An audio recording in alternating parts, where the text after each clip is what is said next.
So I actually had a moment, and this was before I got into philanthropy. I was very fortunate while I was in Washington, D.C. I was a National Latino Director for the ACA, so I was charged with working across states that didn't expand the ACA. Latinos, were the group that had the most to gain from the Affordable Care Act. We had met families that hadn't been to the doctor in decades, not because they didn't want to and they wanted to be sick, but they didn't have the resources or the education to be able to know those resources existed. We had several secretaries come out.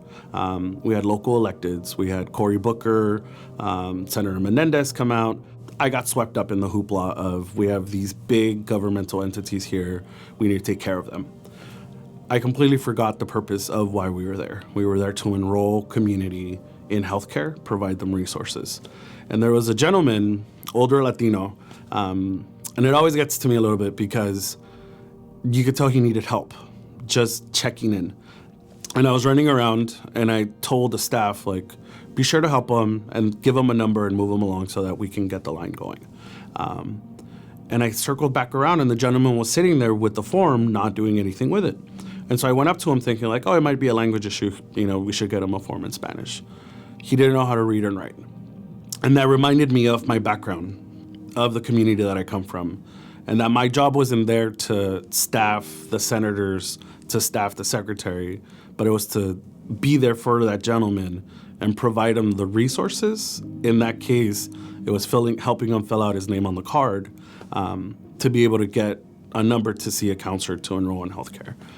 And all that to say that now that I do happen to be in philanthropy, I have to remember that giving a grant isn't the fix-all, that we have to understand who is getting the grant, how those monies are being used, and ensuring that there is longevity in that giving. And I always go back to that gentleman because had no one stepped in to say, how can I help you? I see you're not moving along. What are your needs? He probably would have folded the card and walked away and wouldn't have had access to health insurance. We get so busy with the day-to-day of an organization, of being a leader, of being seen as a leader, that sometimes we believe the hype. And so it's important that we center ourselves. And after a busy day, going back and just looking at who it is you're helping and is you're helping at the highest levels that it could be. So that story will forever stick with me because it was a quick reminder to check myself and check my privilege and remember where I come from and those folks that I'm supposed to be helping.